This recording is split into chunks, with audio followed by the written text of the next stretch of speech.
Estamos en Hebreos capítulo 12, versículo 14. Hebreos 12, 14. Hablamos de la perseverancia. Es muy interesante, mientras estábamos alabando al Señor me he dado cuenta de una realidad. Nosotros estamos hablando de perseverancia, que es el tema, y me doy cuenta que Dios es un Dios perseverante. Un Dios que insiste, insiste, insiste, insiste, va hacia adelante, no frena. Tiene una idea y va hacia adelante. No hay quien lo pare. Así que con eso debemos entender que si es evidente algo en la carta de Hebreos, si algo resalta en esta carta a los hebreos, es que el autor insiste e insiste que los oyentes no abandonen. Que los oyentes, los lectores de esta carta que la recibieron tiempo A, no vayan hacia atrás, que no dejen a Cristo, que no abandonen la fe. Eso es lo que el escritor está intentando redactar en esta carta. No vayáis hacia atrás, no abandonéis la fe, seguid hacia adelante. Le insiste en que persistan hacia adelante a pesar de la fuerte oposición que estaban recibiendo en Roma. Esta iglesia de judíos, cristianos, que se habían convertido al cristianismo, estaba siendo brutalmente perseguida. Y el autor le está diciendo, seguir hacia adelante, vamos hacia adelante. Está dando argumento tras argumento para hacerles recapacitar, para motivarles a perseverar. Hoy, en nuestro texto, el autor tira la casa por la ventana. Esta es una expresión que quiere decir que el autor gasta todos los cartuchos que tiene.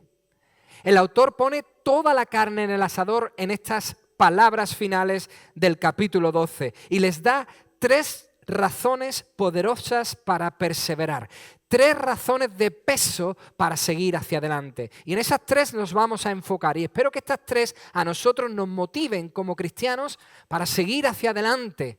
No solo nosotros personalmente, sino nuestra casa, nuestra familia, nuestro hogar, seguir hacia adelante en lo que el Señor quiere para nosotros. Vamos a leer desde el versículo 14 hasta el versículo 17 y luego veremos los otros 2 puntos, las otras 2 razones apoyándonos en los siguientes versículos. Dice así el libro de Hebreos, capítulo 12, versículo 14. Seguid la paz con todos y la santidad, sin la cual nadie verá al Señor. Mirad bien, para que ninguno deje de alcanzar la gracia de Dios y para que no brote ninguna raíz de amargura que os perturbe y contamine a muchos. Que no haya ningún fornicario o profano como Esaú, que por una sola comida vendió su primogenitura. Ya sabéis que aún después, deseando heredar la bendición, Esaú fue desechado y no tuvo oportunidad para el arrepentimiento, aunque la procuró con lágrimas. Acabamos de leer el primer motivo, la primera razón para perseverar. Pero vamos a pedir que el Señor nos bendiga.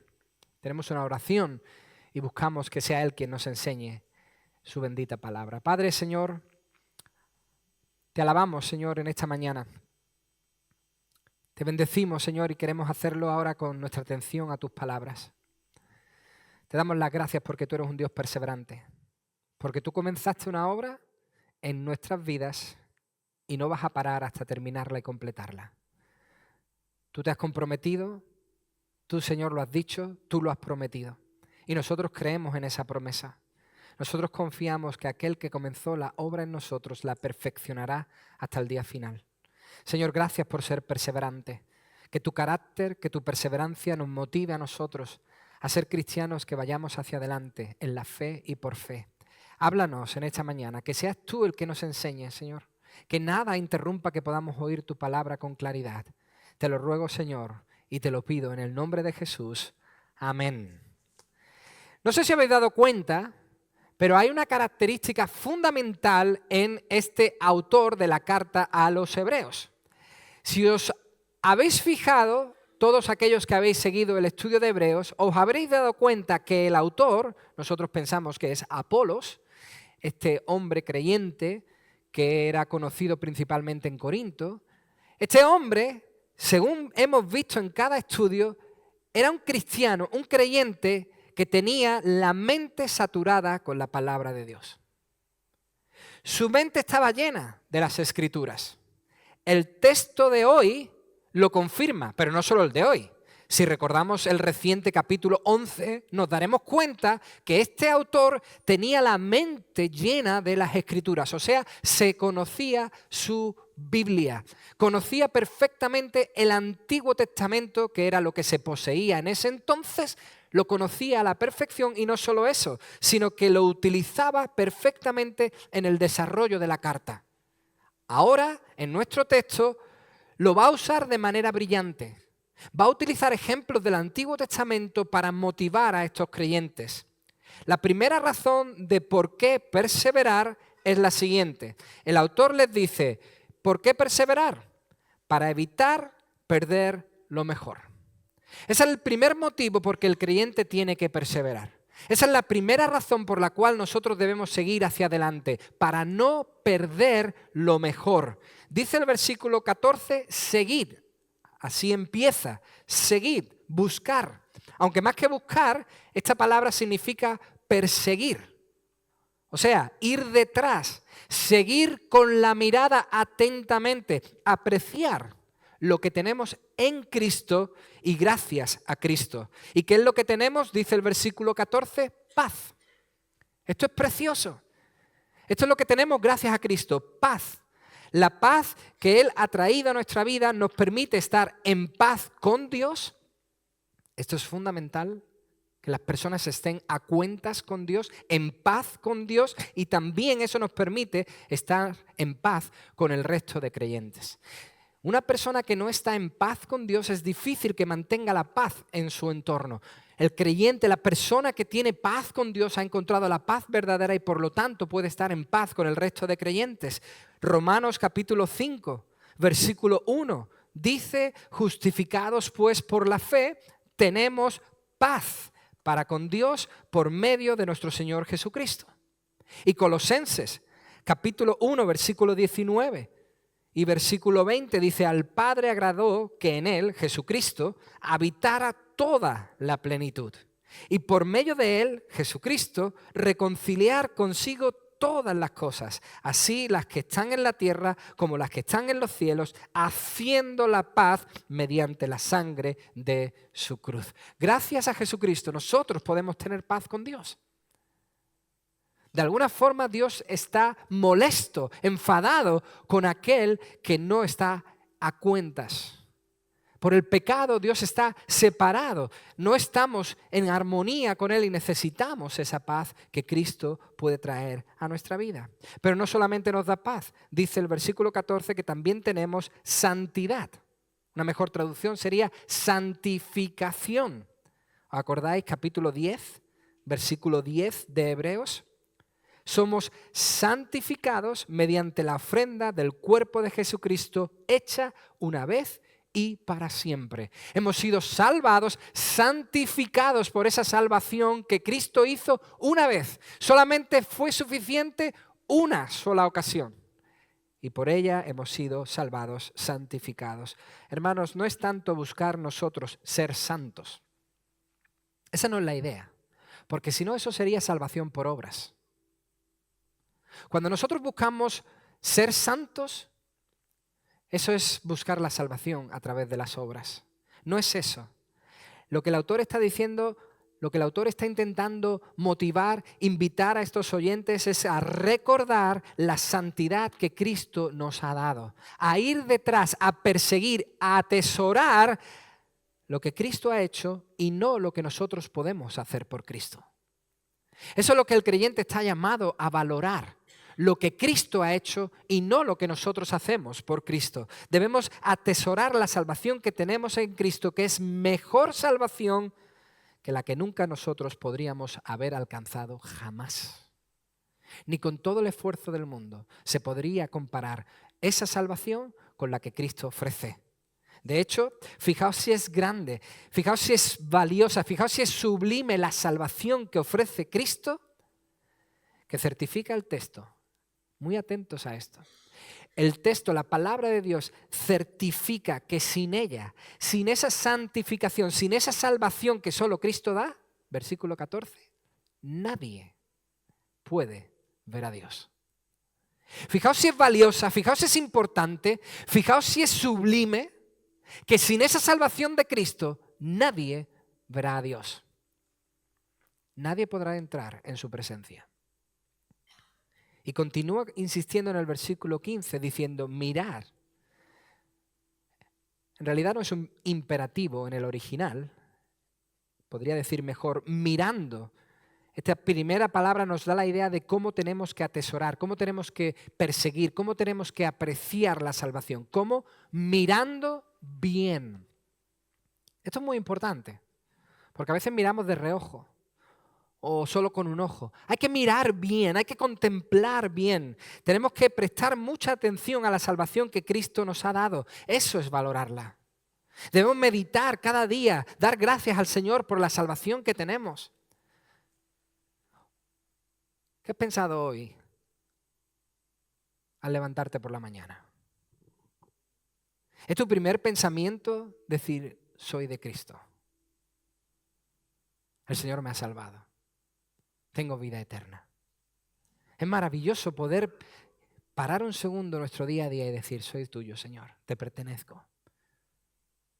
Soy salvo. Por supuesto, el versículo 15, mucho cuidado, no quiere decir que si el creyente no hace esto, si el creyente no medita en su salvación, si el creyente no contempla su salvación, si el creyente no va tras esa salvación, pierde esa salvación. Eso no está diciendo el versículo 15. Lo que pierde, y ahora utilizo las palabras del autor Samuel Pérez Millos, lo que pierde son las bendiciones propias de la salvación. El creyente que no contempla, que no disfruta, que no mira, que no observa la salvación, pierde las bendiciones propias de la salvación. O sea, deja de vivir, de disfrutar hoy, ahora, los beneficios de ser salvo. Hermanos, en el momento que dejamos de apreciar la salvación tal y como es, y lo hacemos de muchas maneras, principalmente pensando que tenemos que añadirle algo, que no es suficiente con lo que Cristo ha hecho, que tengo que hacer esto, que debo poner algo encima. Cuando el creyente de alguna forma deja de apreciar la salvación que Cristo ha conseguido, entonces el creyente pierde lo mejor que tiene la salvación, la gracia. Cuando nosotros queremos añadir obras, como querían hacer estos hebreos, cuando nosotros añadimos obras a la preciosa, perfecta salvación de Cristo, entonces perdemos lo mejor que tiene la salvación, que es por gracia.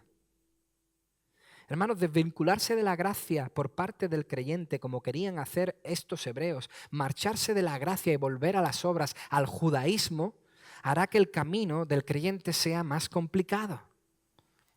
Si hemos sido salvados por gracia, debemos crecer por gracia. Debemos andar por gracia, debemos depender de la gracia. La prueba está en lo que dice el autor en el versículo 15.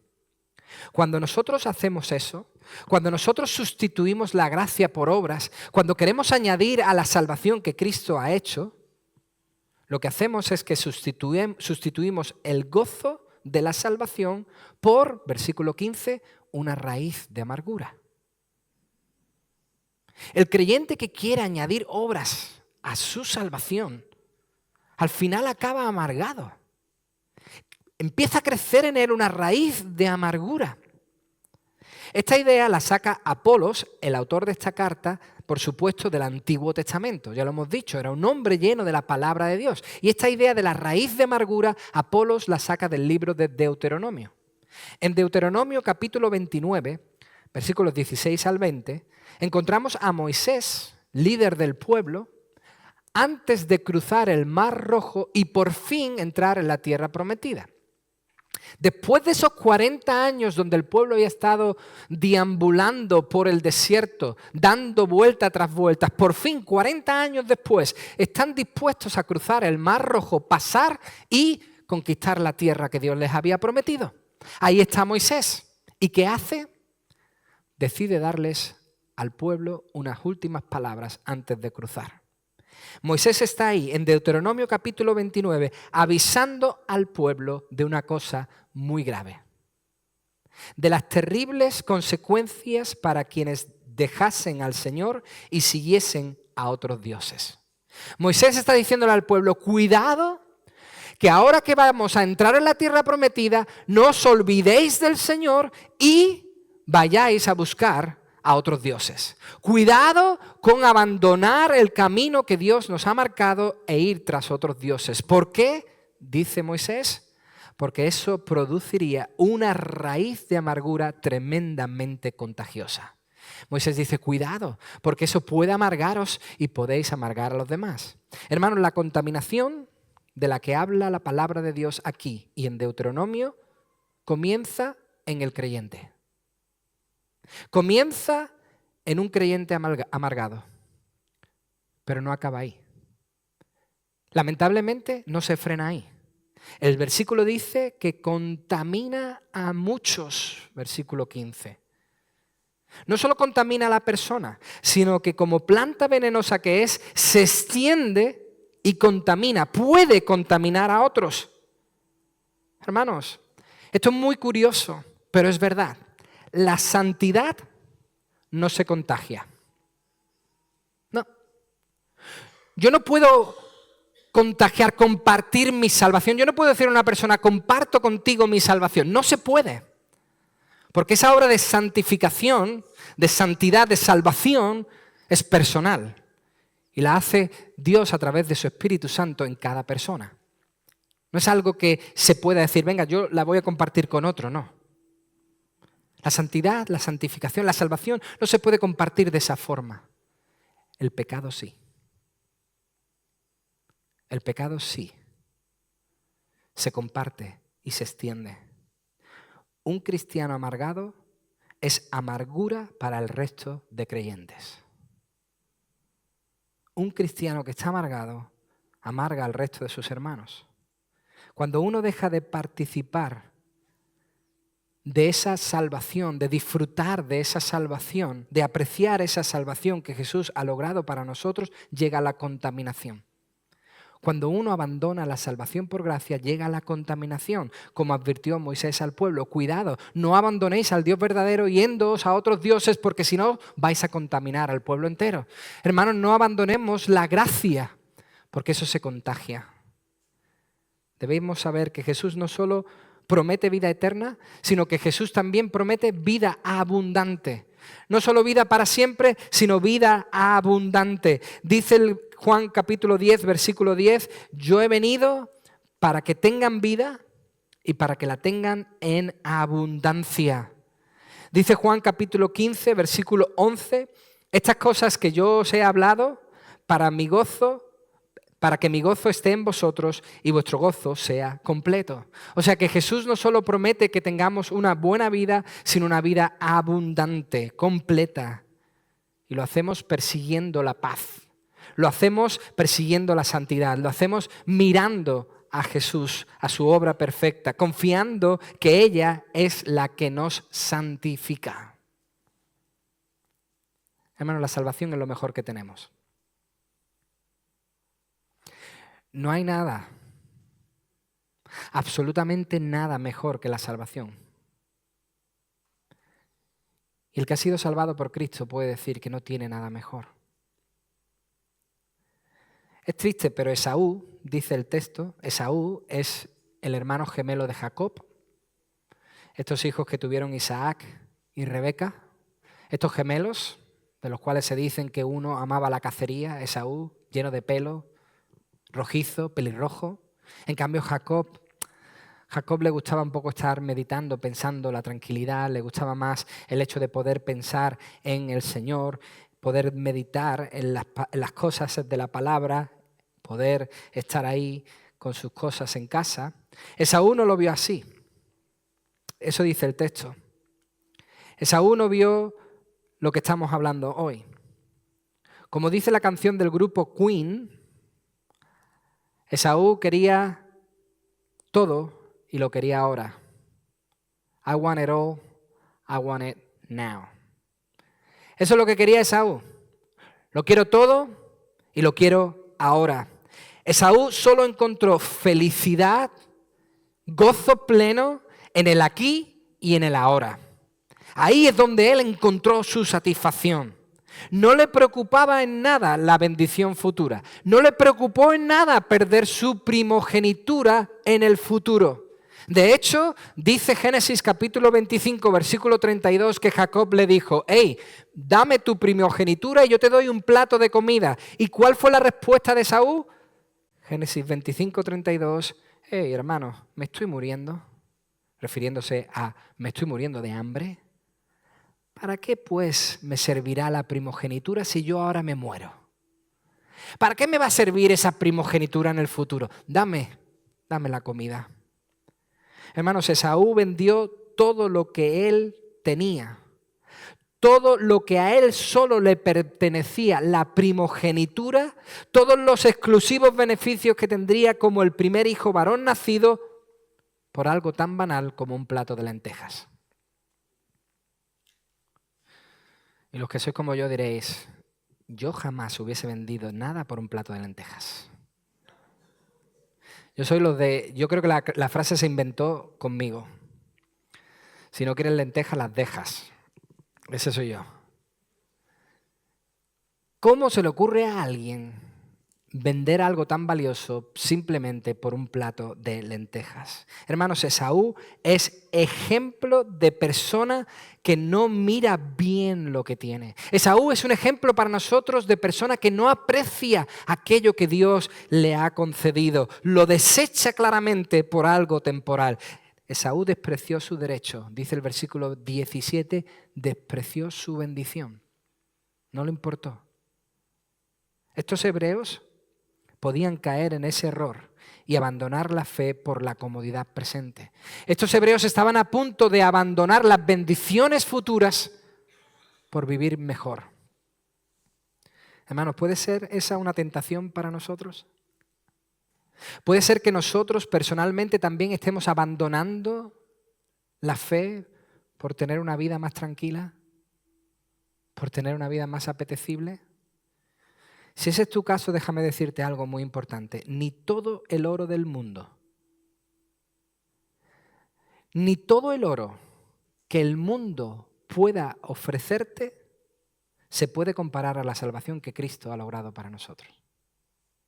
Junta todo el oro que ha existido, todo el oro que existe y todo el oro que existirá y no le llega ni a la suela de los zapatos.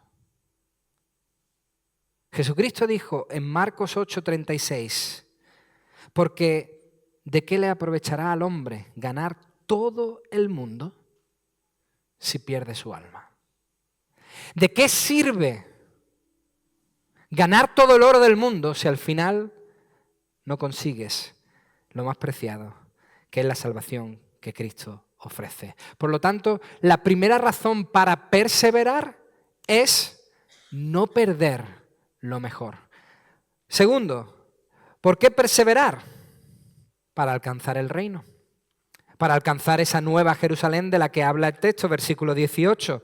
No os habéis acercado al monte que se podía palpar y que ardía en fuego.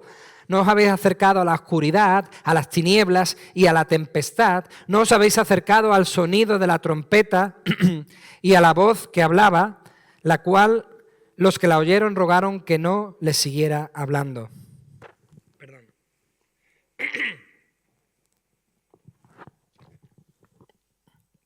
Versículo 20. Porque no podían soportar esa voz. No podían soportar lo que esa voz le ordenaba. Si aún una bestia toca el monte, será apedreada o asaetada. Tan terrible era lo que se veía que Moisés dijo, estoy espantado y temblando. Vosotros, en cambio, os habéis acercado al monte Sión, a la ciudad del Dios vivo, Jerusalén la celestial, a la compañía de muchos millares de ángeles, a la congregación de los primogénitos que están inscritos en los cielos. Os habéis acercado a Dios, juez de todos, a los espíritus de los justos hechos perfectos. Os habéis acercado a Jesús, mediador del nuevo pacto, y a la sangre rociada que habla mejor que la de Abel. ¡Wow! ¿Por qué debemos perseverar? Para alcanzar esa nueva Jerusalén. para poder recibir esas promesas que el Señor nos ha dado.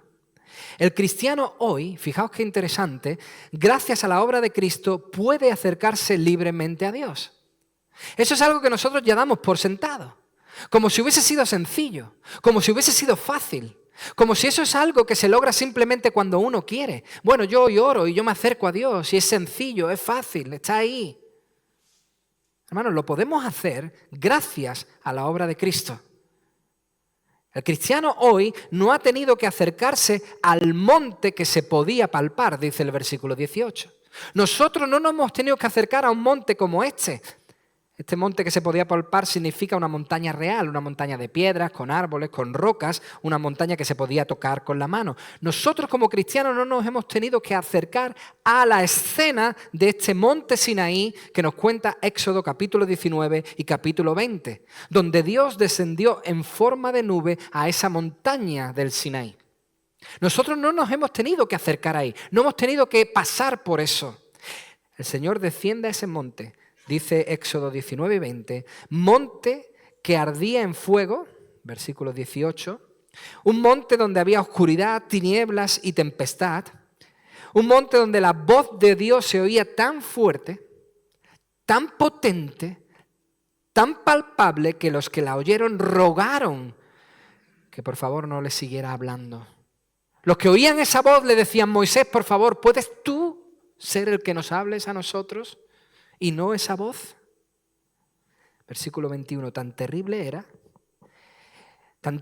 era lo que se veía que hasta Moisés, el propio Moisés, tuvo miedo, dice Éxodo 19, 16. Hermanos, esa imagen del Sinaí es una imagen que representaba lo difícil que era llegar a Dios. Lo complicado que es llegar a Dios por causa de nuestro pecado. Esa es una imagen que representa quién es Dios, cuál es su gloria, cuál es su grandeza y quién somos nosotros. Y por causa de nuestro pecado no hemos podido acercarnos al Señor. Pero por Jesucristo, por la obra de Cristo, sí podemos. Nosotros hemos recibido gracia. La gracia de poder llegar a Dios a través de Jesucristo. Nosotros nos hemos acercado a otro monte, dice el versículo 22. Es un monte real, pero es un monte que no se puede tocar. Nos acercamos a ese monte por fe. Esa persona a la que nos acercamos se compara al monte Sión. ¿Por qué? Porque allí, en Sión, está Jerusalén. Y Jerusalén es la ciudad que Dios llamó para ser de bendición a todos. Desde donde Dios derramaría su bendición a todas las naciones. Jerusalén sería una ciudad inamovible, Salmo 48, 8, afirmada por Dios para siempre. El Salmo 87 dice que es una ciudad eterna, firme e inamovible. Una ciudad de bendición, ciudad que representa el reino que trajo Jesucristo con su venida, con su obra, donde Dios bendice a todos los que se acercan. Hermanos, nos hemos acercado a una asamblea festiva. Lamentablemente esa frase no aparece en la Reina Valera al principio del versículo 23. Nosotros nos hemos acercado a una asamblea festiva. ¿Qué celebra esa asamblea? La vida plena que hay al formar parte del reino de Dios. Nos hemos acercado a una congregación, dice el versículo 23. Esa palabra congregación es iglesia. En el original. Nos hemos acercado a la iglesia, a los llamados, la iglesia de los primogénitos, los que tenemos los mismos derechos de primogenitura que tiene Cristo.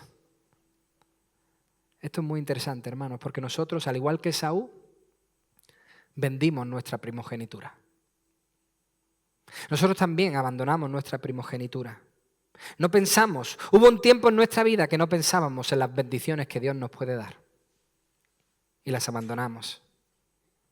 Pero por la gracia de Dios, Cristo nos ha devuelto esa primogenitura.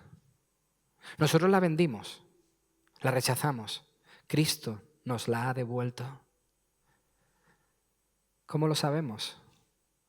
Pues dice el texto que se nos ha confirmado que tenemos esos mismos derechos porque nuestros nombres están escritos en el libro.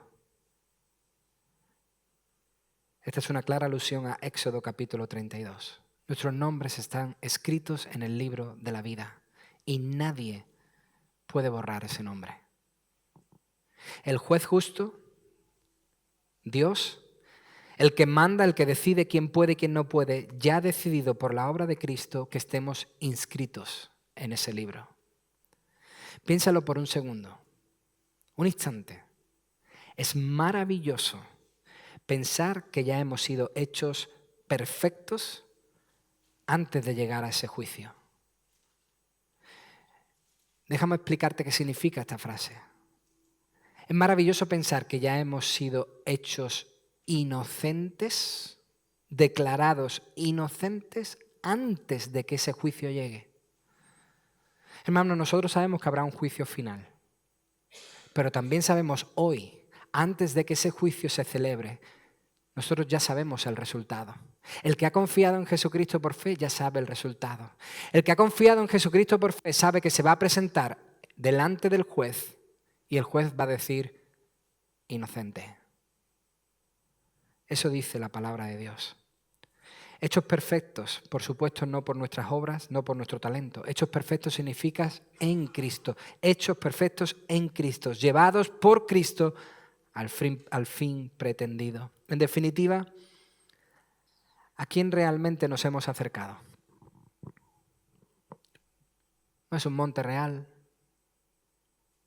no es una ciudad. Nos hemos acercado a Jesús, a Cristo. Él es la verdadera bendición a todas las naciones. Eso es lo que Dios le prometió a Abraham. En ti, Abraham, serán benditas todas las familias de la tierra.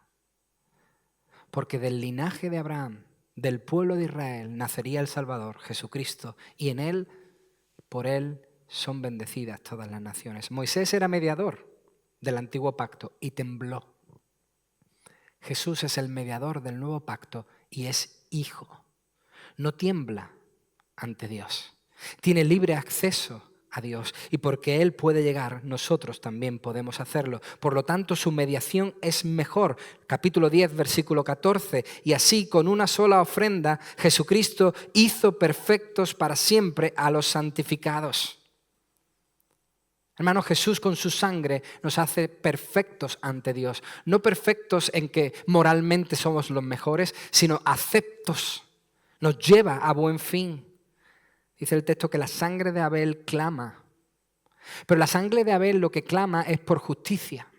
La sangre de Abel lo que está diciendo es arreglar el mal. La sangre de Abel lo que está diciendo es condenar al malvado. La sangre de Abel lo que está gritando es condenar a todos los que hagan como Caín hizo conmigo. Eso es lo que proclama la sangre de Abel.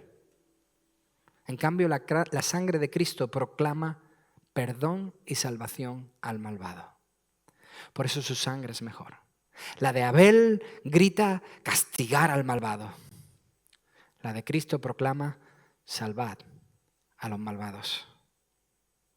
Tercera y última razón para perseverar.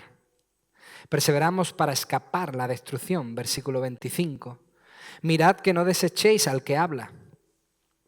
Pues si no escaparon aquellos que desecharon al que los amonestaba en la tierra, mucho menos nosotros si desechamos al que amonesta en los cielos.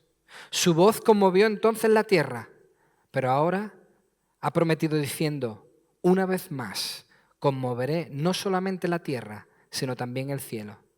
Y esta frase, una vez más, indica la remoción de las cosas movibles, como cosas hechas para que queden las inconmovibles. Así que, recibiendo nosotros un reino inconmovible, tengamos gratitud y mediante ella sirvamos a Dios, agradándole con temor y reverencia, porque nuestro Dios es fuego consumidor. El que está hablando es Dios. Es Dios hablando a través de Jesucristo. Así empieza Hebreos capítulo 1, versículo 1 y versículo 2. En estos últimos días Dios habla a través del Hijo. El que está hablando es Dios amonestando a la humanidad a través del Hijo. Llamando a la humanidad a través del Hijo. Exhortando a la humanidad a través del Hijo. Hebreos capítulo 2, versículo 1. Por tanto, es necesario que con más diligencia atendamos a las cosas que hemos oído, no sea que nos deslicemos. El autor está diciendo, hey, no rechacéis la voz de Dios. Escúchame bien, mi amigo. Despreciar a Dios no sale gratis. El que rechaza la voz de Dios, ya sea a través de su palabra o ya sea que tú sientas que Dios te está llamando, está tocando la puerta de su corazón, rechazar a Dios no sale gratis. El que niega voluntariamente prestar atención a la voz de Dios es necio. No sabe lo que hace. Pues no piense el desobediente que escapará de su disciplina. Porque, versículo 25, si no escaparon aquellos que desecharon al que los amonestaba en la tierra, esto es Moisés.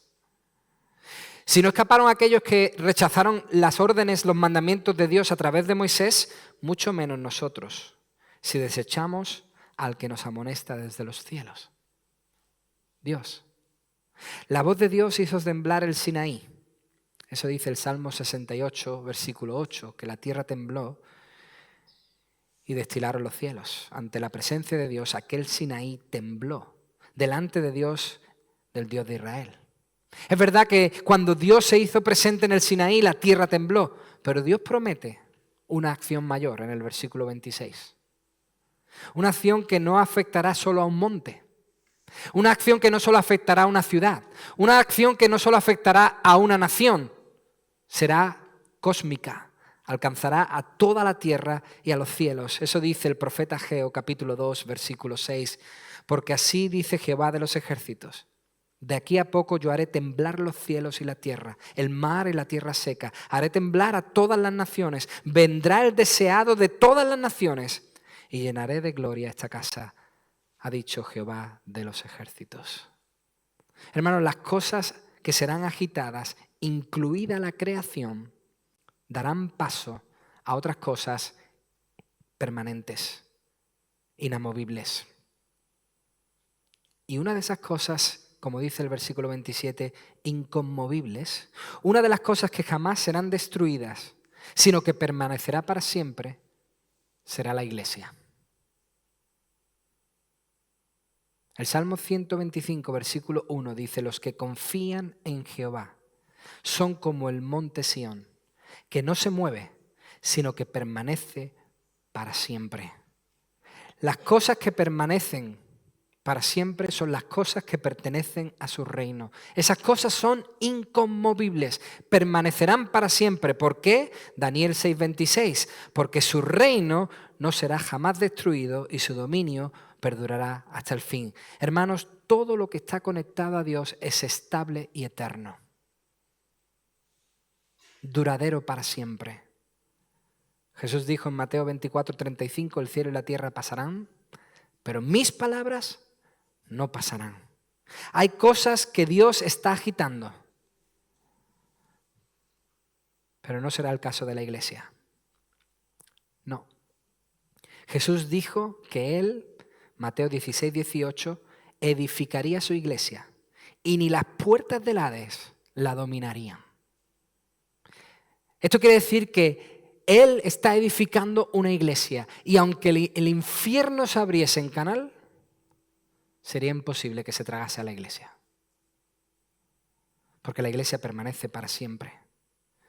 Dios promete en Isaías 66:22, porque como los cielos nuevos y la tierra nueva que yo hago permanecen delante de mí, dice Jehová, así permanecerá vuestra descendencia y vuestro nombre. Hermanos, lo que Dios está haciendo con el impacto de su reino es agitar los cimientos de la tierra para que las personas se arrepientan y reciban el beneficio de pertenecer al pueblo de Dios. Cuando Dios obra en este mundo es para que las personas se arrepientan, se vuelvan de esos ídolos al Dios verdadero y reciban todos los beneficios que Dios quiere darle a aquellos que pertenecen a su pueblo. Y los que oyen esa voz y creen en ella por fe, los que se rinden en devoción ante el Rey, los que perseveran y siguen adelante, no solo escaparán de esa destrucción, sino, versículo 28, sino que recibirán un reino inconmovible. ¿Y sabéis qué? Si tú has creído por fe en Jesucristo, tú ya puedes disfrutar de los beneficios de ese reino. Desde el primer momento que el cristiano entra a formar parte de la familia de Dios, es trasladado al reino de Dios, dice Colosenses 1:13. Y es verdad que el reino no está plenamente aquí. No hay plena paz, no hay plena salud, no hay pleno bienestar. Es cierto. Pero tengo que deciros una cosa. Poco a poco, ese reino se está haciendo más palpable, más palpable, más palpable y más visible. Cada vez más el reino de Dios se está ampliando en esta tierra y llegando a lugares donde jamás hubiésemos imaginado. ¿Alguien sabe que España está jugando una Eurocopa? Y que el Málaga ayer subió a segunda, ¿eh? Pero ¿sabéis que se está jugando también una Copa América? Es como una Eurocopa, pero en América. ¿Y sabéis qué hicieron en la inauguración de la Copa América? El pastor Emilio Agüero, paraguayo, fue invitado a participar de la inauguración de la Copa América. ¿Y qué hizo el pastor Emilio Agüero? ¿Orar por los equipos de fútbol? No. Predicar el mensaje del reino. Donde millones de personas estaban viendo y observando. Él predicó que hay salvación solo en Jesucristo. Impresionante. Eso es extender el reino de Dios. Por lo tanto, versículo 28, tengamos gratitud. El reino ha llegado a nuestras vidas y los beneficios de pertenecer a la familia de Dios han llegado a nuestras vidas. Seamos agradecidos a tanto bien que hemos recibido. Y lo segundo que debemos hacer y hacerlo de manera inmediata es ponernos a la orden. Aquí entre nosotros hoy hay un pelón que sabe lo que es ponerse a la orden. Eso significa, aquí estoy, listo para servir. Hay que ser agradecidos y hay que servir a Dios. Porque el servicio es también una muestra de gratitud por tanto bueno que Dios nos ha dado. Hermanos, Dios nos agitó para que nos arrepintiéramos. Y ahora que ya somos salvos por la acción del Espíritu Santo, ahora que ya hemos sido libres del pecado que nos mantenía sujetos, ahora que estamos en esa libertad, sirvamos a Dios. El mayor testimonio que el cristiano puede dar es el servicio a Dios. Y debemos hacerlo, versículo 28, con temor. Esto quiere decir con honra, honrando a Dios. Y, versículo 28, reverencia, con nuestro estilo de vida. No solamente cuando estamos aquí levantamos nuestras manos y nos saludamos y nos hablamos y oramos, que también, sino en nuestro día a día. Así servimos a Dios, honrándole y con nuestro estilo de vida. Porque como dice el versículo 29, con el Dios vivo no se juega, porque Él es fuego consumidor. Fuego que solo se puede apagar a través de Jesucristo. Jesucristo es la misericordia de Dios. Por eso dice Lamentaciones capítulo 3, versículo 22, por la misericordia de Jehová no hemos sido consumidos. Por la misericordia de Jehová no hemos recibido lo que merecíamos. Por Jesucristo no hemos recibido. Por lo tanto, si tú quieres perseverar, aquí hay 3 motivos para perseverar. El primero, ¿sabes qué tienes en Cristo? ¿Sabes cuánto cuesta o ha costado tu salvación? ¿Sabes el valor de lo que Dios nos ha dado? No sé si vosotros lo sabéis, pero aquí hubo un tiempo donde te iba mucho mejor siendo católico que siendo evangélico. Hace unos 50 años más o menos. Aquí te iba mucho mejor diciendo que eras católico que diciendo que eras evangélico.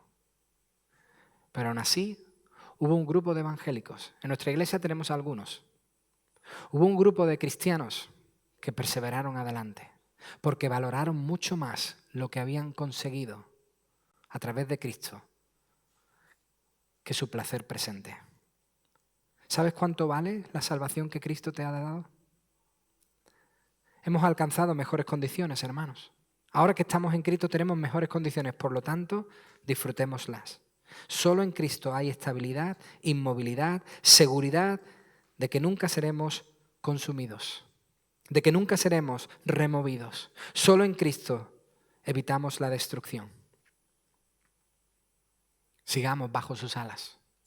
Sigamos el camino bajo su protección. Andemos esta senda. Sigamos hacia adelante, perseverando. Hermanos, no queremos perder lo mejor. Eso sería horrible para nosotros. Por lo tanto, sigue hacia adelante. Hemos alcanzado lo máximo, su reino. Sigamos adelante.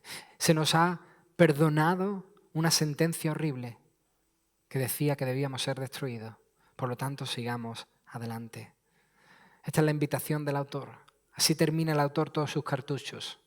La semana que viene, Dios mediante, intentaremos terminar con el capítulo 13 de Hebreos, que ha sido un libro emocionante, de mucha bendición y que nos ha enseñado que Cristo es superior a todas las cosas y que el cristiano debe seguir su camino, el camino de Cristo, sin desmayar, no olvidando que la gracia es superior a cualquier otra cosa que el mundo pueda ofrecer. Padre, muchas gracias por tu palabra en esta mañana. Gracias por animarnos, Señor. Hay veces, Señor, que no tenemos toda la motivación, todas las ganas, pero tú esta mañana nos animas a perseverar. Yo quiero agradecer la salvación tan grande que tú has alcanzado para nosotros a través de Jesucristo. Muchas gracias, Señor. No hay palabras para agradecer tanto favor, tanta misericordia, tanta gracia. Solo podemos bendecirte y alabarte. Solo podemos decirte gracias. Señor, muchas gracias porque también has evitado que el castigo cayese sobre nosotros y nos has dado un reino, poder participar de esas bendiciones tan grandes. Señor, yo quiero pedirte que esto nos anime a ir hacia adelante, que esto nos anime a perseverar. Bendice hasta tu iglesia. Bendice a todas las iglesias para que podamos cumplir con el propósito que tú tienes para nosotros. Te lo ruego, Señor, en el nombre de Jesús. Amén. Amén, hermanos.